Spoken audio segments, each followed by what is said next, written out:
Thanks for making Locked On Yankees your first listen every day. We're free and available on all platforms. As you can see, and as I teased in previous days, Javi Reyes of Locked On Padres is with me. We'll be talking about the Luke Voit trade. What else will we be talking about? So we'll be talking about that and, other baseball stuff because baseball is back and we have baseball things to talk about. All next on Locked On Yankees.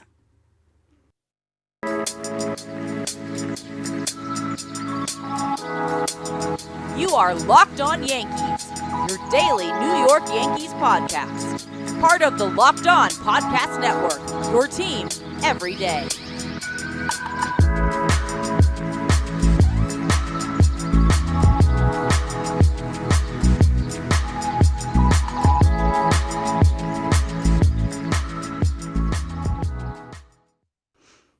Greetings, baseball fans. It's Tuesday, March 22nd. We're fully into spring, and I'm your host, Stacey Gotsoulias, Locked On Yankees. I'm joined by Javi Reyes, host of Locked On Padres. How are you doing today, Javi? I'm doing pretty good. I must say it is a lovely morning. Always love talking to my Locked On Yankees host and homie. Yeah, good times. It's cool that for once, the reason we're talking is an actual transaction occurred between our two teams instead of just whatever weird. Remember when we did the CC Sabathia documentary talk? That was back in before Christmas of a year ago or something. That was that was fun. A while ago. But I'm thrilled to be here for sure. Yes, it is very nice to be talking about transactions. Even the ones I don't like talking about, like I did on yesterday's show, but we have to talk about things. So before we get into it, you can find Locked On Yankees and Locked On Padres in Apple Podcasts, Google Podcasts, Odyssey, Spotify, Stitcher. You can look us up on YouTube. Thank you to everyone who subscribed yesterday. Thank you to everyone who watched yesterday and left nice comments. It was very pleasant looking at YouTube yesterday, so thank you for that. And if you have a smart device, you can tell it to play podcast Locked On Yankees or Locked On Padres. So let's get into talking about Louis Linwood Voit, who was traded to your team this weekend. And it was a foregone conclusion once Anthony Rizzo was signed. I mean, the writing was on the wall. Luke Voit knew it. We all knew it. We just were wondering where he would go. And he's out in San Diego. And he's with a former college teammate, which is good for him. I saw his beard was already coming back within 2 days. I mean, nice for him to have genes like that where he can, grow back a good amount of stubble in only 48 hours. So that's nice. And because that always happens when guys are traded away from the Yankees. Yeah, exactly. It's ridiculous. So what are you looking forward to with Luke Voit besides his, big, brawny, beefy physique and the fact that he can hit taters at a very nice pace when he's healthy? That's the whole thing, right? When he's healthy. And he has not been able to. That's the move, but again, it's not necessarily a gripe with the move. They're taking a chance on someone and a low risk move, I think, for the Padres is what I talked about on my show where, you gave up some top 15 prospect, not even like a guy who played a little bit in rookie ball. So I'm not really all that concerned about that, especially for a team that supposedly is supposed to be in like a win now mode. I think they just figure with the DH coming, we don't want to have our current first baseman be the DH. You know what I'm saying? We don't want to have the ground ball master, the maestro, being the one that's our DH. That would be the worst DH in baseball. And if you look at it, really good numbers. WRC plus is high when he's healthy, hits a lot of home runs, led the league in home runs in the 2020 season, even if it was shortened. He wasn't healthy, but he wasn't even healthy then, which is even funnier. Yeah. That's the crazy thing is like Luke Voit. I'm a little bit, I guess it makes sense because once they re-signed Rizzo, I guess that the writing was on the wall and they were going to move on. But I think another part of this that I'm anxious to talk to you about was like, I like that. I think he has something to prove. I like that when he came out last year and, maybe you don't air the dirty laundry of being like, hey, like I want to play more, but he did basically do that. And the very next game, he hit like an RBI double from what I remember. So like, at least he came through. It would have looked really bad, especially in a New York market, if you come out and say, I should be playing more and then have a 3 strikeout game with a ground out or something like that. Right. And that's not what he did. So I think considering that the Padres have a super high payroll. All right. I'm not defending ownership. I'm not defending the billionaires. That's not what I'm saying. I'm saying, in fairness, the Padres have never been a team that spends money, and they have certainly never been a team that's top 5 in payroll. So while I always am like, yeah, go ahead, keep going. I don't think an extra 20 million will kill you. In fairness, they're spending a lot. And maybe they're like, hey, can we take like a one off-season break? Like half the contracts we've given out haven't worked, with the exception of Tatis and Machado. Or I mean, heck, with that, the clown show that occurred last week. But man, I've rewatched the clip. My guy, I just can't get over that. He's really said which one. I cannot believe Tatis said that. And then he smiled a little. He said, yeah. I think he knew he messed up. And couldn't get over the fact that he's like, oh my God, what did I just say? I'm going to date myself with this, but it's the episode of Friends when Chandler reveals to Rachel that Ross is in love with her and he wants to pull it back into his mouth and rewind time. That's basically what Tatis was like when he said that in that moment. It was the same kind of thing. Like, oh no, what did I do? Yeah. Yeah, it was pretty rough. But yeah, I don't know about you, but what can kind of the Padres folk expect from Luke Voit, you think? A fiery guy. The thing I liked about Luke Voit, batting from, he reminded me of a right-handed Jason Giambi.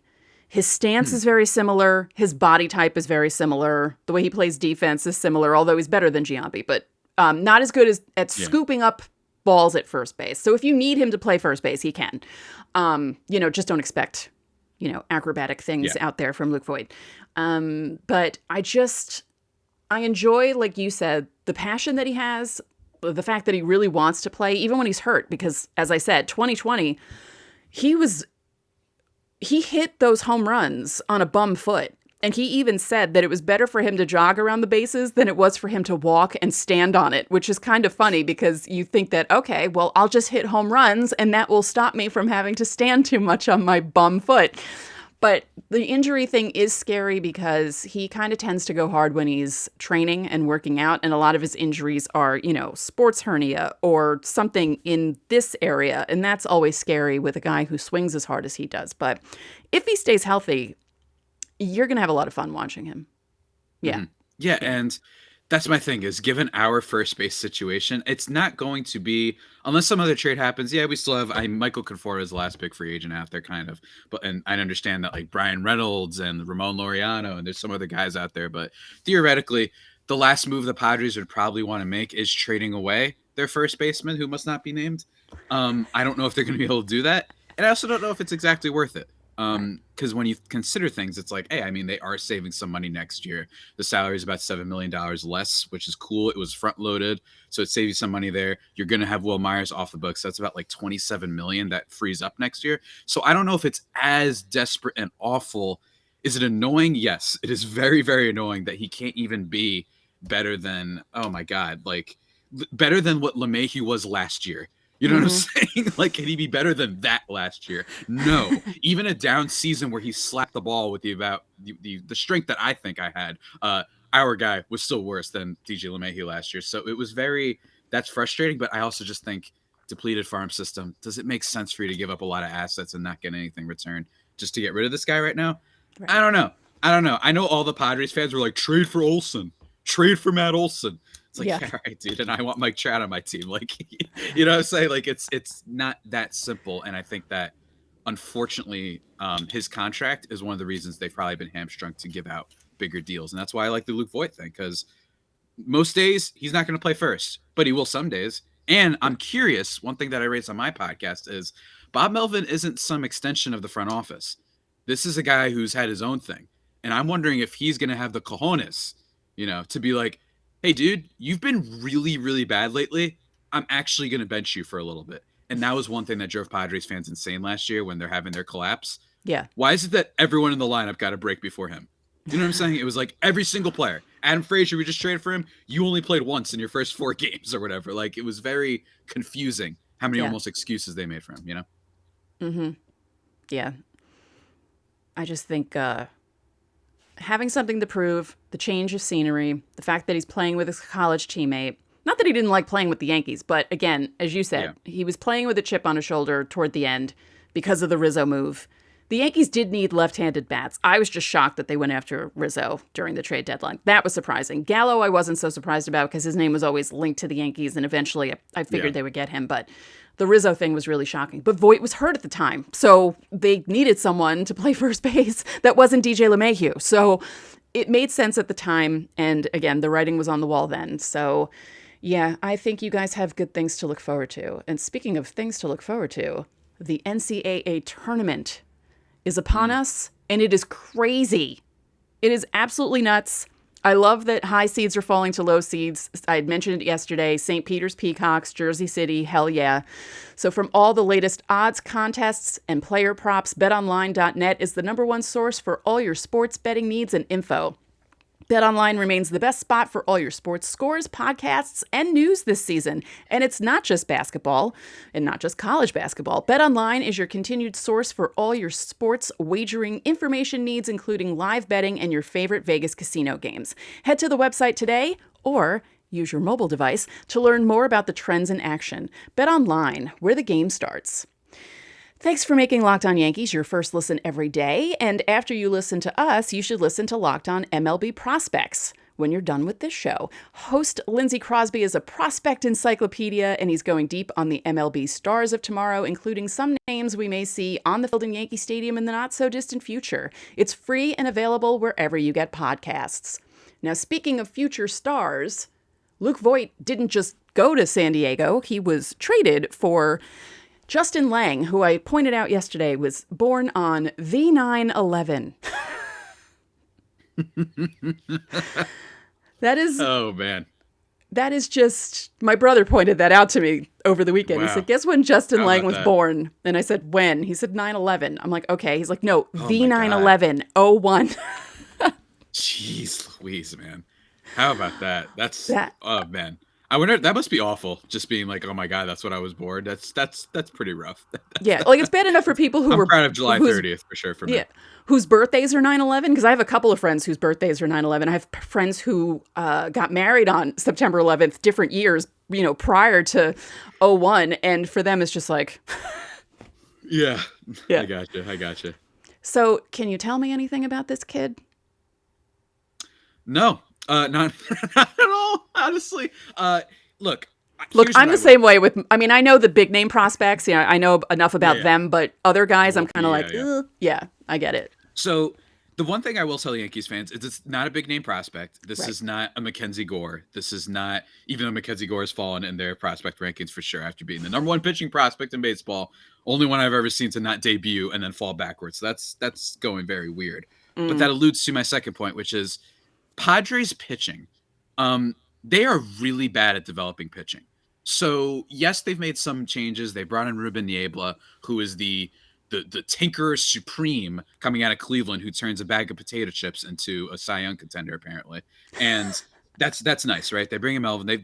They've clearly made some moves that they're trying to adjust their organizational like strategy and philosophies and stuff, because pitching has not been their strongest suit. You look at everybody. Chris Paddock has a great rookie year, right? You look at Blake Snell with Larry Rothschild, who is a connection between us, right? And everybody was blaming him. He gets fired. Blake Snell immediately great once Larry Rothschild leaves. So they've been really bad at pitching stuff. So if you're a Yankees fan, I would look at this as maybe this is a good bench piece for the future and not just some whatever guy, because the Padres are so bad at developing pitching. Like literally that's how I would view it. If it was a hitter, the Padres are actually pretty decent at developing batters. But when it comes to the pitching side of things, I mean, you can look back at the older days and with Andrew Kashner, who was like a top level prospect and had one good season and he just never kind of put it together. It's very rare. Tyson Ross was a guy that was very good for like 1 or 2 seasons, right? Like they never come through though. And that's one of the things. Chris Paddock right now has had an ERA like above 5 ever since that great rookie year. So if I'm a Yankees fan, I'm looking at as, yes, this is probably not a guy that we're going to be paying too much attention to. He's not a top level prospect. But given that we were getting rid of Luke Voit anyway, yeah, I would love to take lottery tickets on Padres pitching prospects, because most likely that team doesn't know what they're doing. And the Yankees, I think low key, pretty good at developing pitchers. Where does Nestor Cortez come from? I don't know. Like they find ways to like bring up pitchers. Meanwhile, the Padres last year, just for some context, they had to bring in Jake Arrieta and his, self and Vince Velasquez. And that was just how desperate they were, because they had no depth or they just didn't know how to develop pitchers. So it was really rough. Yeah, the Larry Rothschild thing really drives me crazy, because I feel like he nearly ruined Sonny Gray. And I think that if the Yankees had a different pitching coach when Sonny Gray was here, things would have worked out a lot differently for Sonny Gray. So, yeah. Oh, yeah, Sonny Gray. I forgot about that. That was incredible. I will never get over the Sonny Gray thing. I say it all the time. 98 ERA that he just immediately leaves and is better. Well, that's just. And it's funny because during that offseason, I was like, yeah, they should trade him. They should trade him. And then I did a show where I was talking about how he was pitching. And I can't remember if I think I may have read an article that broke down the pitching and what the Yankees were making him do. And I basically switched from, yes, you should trade him, to don't trade him, develop pitching better by the end of the show. And Sully tells me all the time that it's one of his favorite shows of mine because he said, it's unbelievable the turn that you made in 20 minutes from trade him to don't trade him. So, yeah, I'm still angry about that. Was it 4 or 5 years? 4 years later? So, yeah. Yeah, sometimes things aren't as simple. You know what I mean? Sometimes teams, it could be playing in a big market, or it could be that they don't know how to develop pitchers. I've said for the longest time in sports, to make a football analogy, I don't think it's a coincidence that the Cleveland Browns for like 20 years always missed on quarterback. I don't believe it's actually possible for you to literally in a vacuum get that pick wrong that many times. It has to be that as an organ. And then the Pittsburgh Steelers go out and they draft some random schmuck in the 5th round who's like an all-pro receiver in a year, right? I just think that you keep seeing trends. It has to be that some teams are better at this than others. In baseball, it's interesting because, like I said, with the Padres, pretty good at developing hitting, but not with pitching, right? And the Cleveland, they're really good at developing stuff, not always with the offensive side of things, but with pitching, like I said, with Niebla, they've been great. And then they're really bad at just spending money, right? So it's there's a little bit more to it in baseball, what organizations can be good at, but that's what I would always caution people with, which is like, it's not a coincidence, guys. I don't think that they made a mistake. I think it's that whoever they draft, they just don't know how to develop them. And in the case of the Yankees, I would be looking at it, like I said, as a buy low guy who isn't going to help you for a while, but at least it's a pitching prospect for the Padres. So you never know if he's a Cy Young winner in a few years. You just never know. Right. Yeah. You know, talking about the whole pitching and making guys do things that either they don't want to do, in the case of Sonny Gray, where they were making him throw a pitch that he wasn't as comfortable with over the pitch that he was most comfortable with. It's like, why are you doing this? And then my all-time favorite ever thing that the Yankees screwed up pitching-wise. Starting Davy Garcia in that playoff game and then bringing J-Happ in the second inning when they know that J-Happ didn't like coming into games. Yeah. What? Yeah. Well, it's good you have a great manager to make those decisions, you know? The one thing I will say, I am thrilled that Hensley Mullins was hired by the Yankees, finally, 4 years after they should have hired him for manager. Thank you. At least he's on the team, and at least he's there, and maybe if Boone really screws up at some point, maybe he'll jump into the manager. Could happen. I know it's not easy to be a manager. I know that there's a lot of working parts and you need to do a lot of things, but I feel like the combination between Boone being a manager that never managed on any level and the moves that the Yankees front office made in the last 5 years screwed up Aaron Judge's prime with the Yankees. And things should have gone a lot better, and they didn't. And that's going to annoy me for the rest of my life, honestly. So, yeah, there's a lot of stuff that just drives me crazy about that. But I don't want to. I want to be more positive today, because yesterday I was railing on Hal, and I keep calling him Hal like I know him. Mr. Hal Steinbrenner, Harold Steinbrenner. I don't know why he's Hal. That's a 60s thing. He was born in 1969, and people who were named Harold were called Hal instead of Harry. How would the world be if he was Harry Steinbrenner? Like, how different would that be? I think they'd like him more. Yeah. Honestly. Harry seems a little bit more like, Harry, what's going on, Harry? And Hal is like Hal. Like, that's a rich person name. Yeah. I actually think there'd be a little bit of a more leeway. Yeah. I really do. I think that would be a big time thing for them. Yeah, I think so too. So let's talk about cars, Javi. I don't have one. I'm a true New Yorker. I moved into Manhattan, knew that I was never getting a license, and then now I'm in the suburbs and I'm stuck without a car. But if you have a car, you should go to Rock Auto, because this episode is brought to you by Rock Auto. With the ever-increasing numbers of makes and models, it's now impossible for your local chain auto parts store to stock all the parts you need. And why endure often pointless or seemingly intimidating questioning while you wait for the person behind the counter to order the parts on their computer, but choosing only the brand that their warehouse happens to carry? You have computers with access to rockauto.com at home and in your pocket. You can save time and money when using Rock Auto. Rock Auto is a family business, and they serve do-it-yourselfers, and they've been doing it for over 20 years. Their prices are reliably low for every customer, so whether you're your Joe Schmo fixing a car in your driveway or you own an auto shop, they have everything you need, from brake parts to tail lamps, motor oil, and even new carpet. So go explore their easy-to-use website today to find the solution for your auto parts needs. Go to rockauto.com right now, see all the parts available for your car or truck. You can write Locked On in their How Did You Hear About Us box so they know we sent you. Amazing selection, reliably low prices, all the parts your car will ever need. rockauto.com. So, what are we most looking forward to this season? Aside from them actually playing, because I said it yesterday. I was angry about the lockout and I was kind of wishy-washy. And then as soon as I heard the Yes theme on Sunday afternoon, I was like, yes, baseball's back. This is great. Yeah, I mean, I think that with both of our teams, they're both in weird spots in the sense that yours was definitely not nearly as disappointing as the fan base claimed it was last year, still winning 92 games. But it's interesting because both of our teams have a lot of similarities, I think.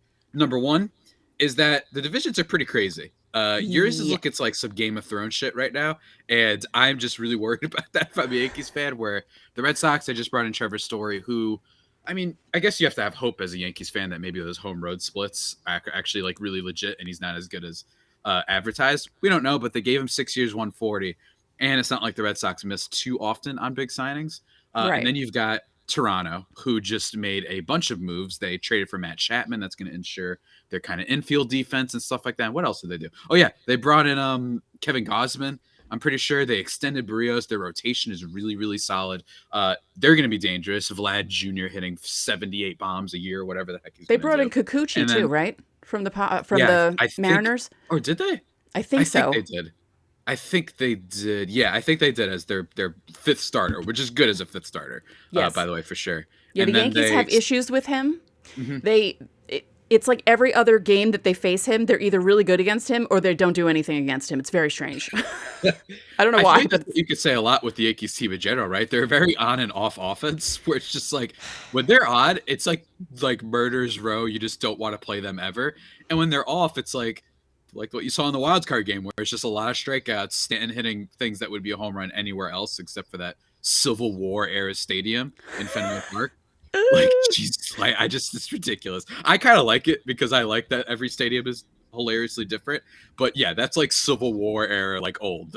It's like, why do we? Oh, we're gonna build. Here's a big monster. That's what we're gonna have over here in Boston. That's our thing. Anyway, craziness up in there. And then you have Tampa, who again, just every year, just finds a way. They'll bring up a pitcher for 2 weeks to be good that will be good against right-handed batters for one team. Like they find matchups. They're really good at that. So, and then even Baltimore, right? I don't think that they're as much of a pushover. I think they're going to get better. They got some good prospects coming up. So I think in a lesser division, and they have a few good. They have a few good annoying hitters on that team. That if they were on another team, they would be well-known names. But because they're on the Orioles and the Orioles aren't great, people don't really know much about them. Exactly. Cedric Mullins. Exactly. Cedric Mullins. Mountcastle might be awesome this year. He's also got an incredible last name. So I think your division's awesome. And for my division, not as stacked, but you could argue that the two best teams in baseball are in the NL West with the Giants and the Dodgers, both of them winning over 100 games last year. That was not fun. So that's a lot to deal with. Right. And I think the second point of similarity is that both of our teams, despite kind of a disappointing end to their seasons, they didn't make like crazy big moves that I think a lot of people are used to, right? So the Yankees, yeah, they did at the trade deadline, but they didn't really do. They re-signed Anthony Rizzo, and I guess they're going to probably get ready to extend Aaron Judge. And then my team, they traded for Luke Voit, signed Nick Martinez, who may or may not be someone that has a family relative that hates me. I don't really know exactly. We'll have to figure that out as the season goes along. And they brought in Robert Suarez and a couple, like another bullpen guy, and that's basically it. So we're both in kind of a situation where I think fans weren't exactly jumping up and down this offseason. And Right. I've been talking for a while, so now I'm going to let you talk. Well, yeah. It's annoying that the Yankees' payroll is so high, but not well allocated. And it's also annoying to hear because the Yankees are so profitable that who cares about the luxury tax pen? Like, who cares? Yeah. Just spend. And the other thing, I said this on yesterday's show, so if you're watching again, I apologize for repeating myself, but I will say it. I think adding Steve Cohen to the mix and having him not so far away and just throwing money out like he's, well, he is the richest guy in baseball. And having that and seeing them do what they did, getting Scherzer and doing all these moves, angered Yankee fans because they think the Yankees should be doing the same thing, but Hal is not like that. And we spoke about this. Hal is very straight-laced, very business thinking. That's what he got his degree in. His brother, the late Hank, was crazier like his father. And I feel as if the Yankees would have benefited from having an owner who was part Hal, part Hank, kind of mixed together and not so straight-laced and not so worried about the money. You're the Yankees, for the love of God, like live up to the evil empire moniker, because you haven't in a really long time. And, I say it all the time. I'm actually shocked that they went after Garrett Cole and that they got him. But what have they done since then? Nothing. Like all these big names were out there this season. Yankee fans thought at least one. They figured the Yankees would get at least one of them, and they did not do that. No offense to Anthony Rizzo. He was not one of the bigger names out there. I'm talking Correa. I'm talking Seager. I'm talking Story. I'm talking even Marcus Semien. Like all those guys that were out there, and the Yankees did not do anything. There's a ton of pictures available too. Yeah. I mean, people forget sometimes because basically post-lockout, the only major kind of domino left to fall was Carlos Rodon, who, of course, signed with the damn Giants because I hate everything. But, like, you had Stroman, you had Robbie Ray, you had Kevin Gausman, you had, like, a lot of pitchers. This wasn't last year where it was, like, you had Marcus Stroman, who then ended up taking the qualifying offer. And then you had another guy who ended up signing with the Dodgers that I don't even feel like saying his name on the podcast. And that was basically it, right? So that was this. I think people forgot, like, this was such an obscenely stacked free agent class. And it's just that it was split up into two halves. It was like part one and part two. Yeah, because the lockout really screwed things up I forgot Max Scherzer signed with the Mets. So when they referred to him as Mets pitcher Max Scherzer when the negotiations were happening, I thought, oh, right. That did happen because it feels like pre-lockout was 3 years ago and everything that happened just went out of my brain. I mean, there were a bunch of people that, I forgot about Robbie Ray not being with the Blue Jays anymore and Gausman being with the Blue Jays and just different moves that were made. And I thought, oh, right. That happened. Yeah. Okay. There were things that happened. Remember how nuts the Rangers went? John Gray was another name people were interested. They signed him. They signed Marcus Semien. They signed Corey Seager. It was nuts. Yeah. And then remember how, like, this part two of the alleged free agent frenzy, which is, I mean, this deserves to be talked about for a couple minutes, I think. Sure. They were drumming it up, free agent frenzy. You even turn on MLB Network, free agent frenzy is the name of the program thing. I even said it on my show. For days. You didn't even get anything for days because everyone was saying that that's what was going to happen. And don't get me wrong, by MLB standards, this post-lockout has been pretty nuts. Sure. But it wasn't what we had before the lockout or what we were promised. People I talked to were like, yeah, I think we're going to get signings within an hour of the lockout, like ending officially. And that didn't happen. Instead, and, power to them. I know this is more complicated. I know that you have to, at least report on something when you're just coming out of lockout, you have no games, but you have your Heymans of the world and all these people. It's like Freddie Freeman's signing is imminent next 24 hours. And then it happens a week later. And again, to torture me, signing with the Dodgers, the evil empire, right? So that was really they're the evil empire now. Trevor Story signing coming in soon happens 2 days later. It's like, what is going on? It's pretty nuts, but in general, I've enjoyed it very, very much. And I wish it was always like this. I remember when the last Padres plug. I remember like a junior year in college. I'm like about done with my junior year before Manny Machado and Bryce Harper finally signed. I'm like, I just don't understand what possibly takes this long. I just don't get it. Yeah, that was a very strange offseason because, it used to be where a lot of things happened around the winter meetings, a lot of things happened before the holidays, and you didn't see, guys like Dallas Keuchel missing the first part of the season because they weren't signed, and, things happening into spring training. When CeCe and AJ and Tex were all announced by the Yankees, that was all December. Swisher, the trade, that all happened December of 2008, and pretty much the team was set up before the new year. And now it seems more common that they lengthen the offseason and lengthen free agency and make it so fans are tortured, honestly. And it's just not fair to us. I don't like it at all. It's not nice. It really isn't very nice. I don't like it. How could you do that? How could you do that to us? How could you do that to us? How dare you? But yeah, I'm excited for the season anyway. It should be fun. And I'm looking forward to what teams drop out. Because, that's another thing we kind of forget is there's always going to be a team that made it that isn't going to make it now. I'm looking forward to the Phillies giving up 70 runs a game while hitting for 80 runs a game. That should be fun with their defensive outfield. And with the Yankees, I think we have the best potential in a while for like a Mets-Yankees, like real true blood feud. Even though they're not going to be playing each other as much, but I think those games are going to be awesome. I mean, that was kind of the last highlight of the Mets season was the Lindor, 3 home run game, the beef with Stanton, which was so random. I was like, I don't know where this came from. This is great. Like, this is great theater. And you know me, I love Francisco Lindor. I would do anything for my guy, but I think it's going to be a lot of fun. I think there's a lot of cool storylines this year. And yes, the Dodgers are awful, but they've only won in a truncated season. Despite all the budget and everything, they've only managed to win a 60-game season. So as much as they like to talk smack, you're still more known for choking at this point. Let's just be honest. I'm just saying, let's just be honest. Let's just be honest. Like they're more no, don't get me wrong. Great franchise, but let's be honest. And you're not as bad as the Rays. The Rays are the ultimate. I've had enough. I've had enough of the Rays are a great organization. I got an idea. Win a title. Then you can put yourself in the S tier of franchises. All right. Spend money on one guy one time. All right. Yeah, you're great at the regular season. It's awesome. Congratulations. You're the Utah Jazz.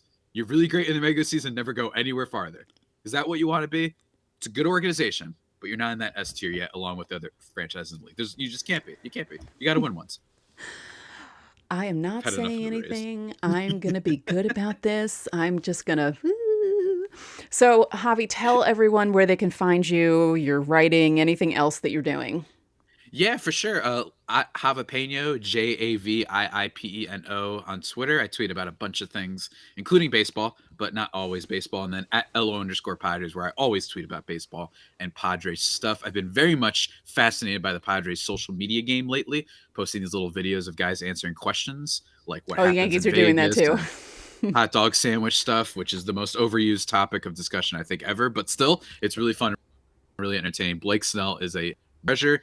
And then also YouTube, Locked On Padres. I'm not almost there, but I'm trying to get to that 300 subscriber mark. So everybody could go check that out if you want to see me and what hat I was wearing. Still haven't revealed the haircut yet to the public. It has been shaved up here, but I'm not revealing it just yet. And then, I've been writing over at justbaseball.com, which is a great website. Lots of good content. We've got cool stuff coming out there, bunch of projects, and good times ahead, I hope. Nice. Yeah, the Yankees are doing the same questions, and I was saying it on yesterday's show.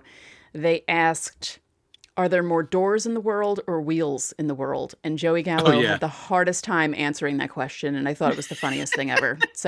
But he seems to have problems answering every question. Like, he really thinks about it, where other guys are just firing off answers. He's like, well, wait, what about this? So he's become my new favorite Yankee. And he's so fun. I hope he does better. I'm rooting for him.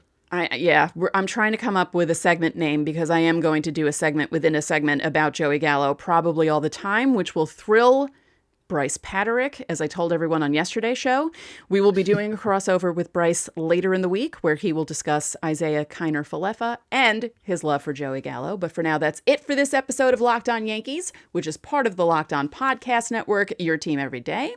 Javi and I would like to remind you that you can listen to both of our shows in Apple, Google, Odyssey, Spotify, Stitcher. You can watch us on YouTube, and please subscribe to both channels if you can. And when you get into your car, you can tell your smart device to play podcast Locked On MLB. Now make your second listen of the day Locked On MLB. Paul Francis Sullivan, please call him Sully, brings you his unique perspective on the major leagues, both past and present. It's free and available wherever you get podcasts. One more thing, if you could be so kind, please rate the podcast and spread the word about this podcast to your fellow Yankee fans. We would really appreciate it. So enjoy your Tuesday, and we will talk to you tomorrow.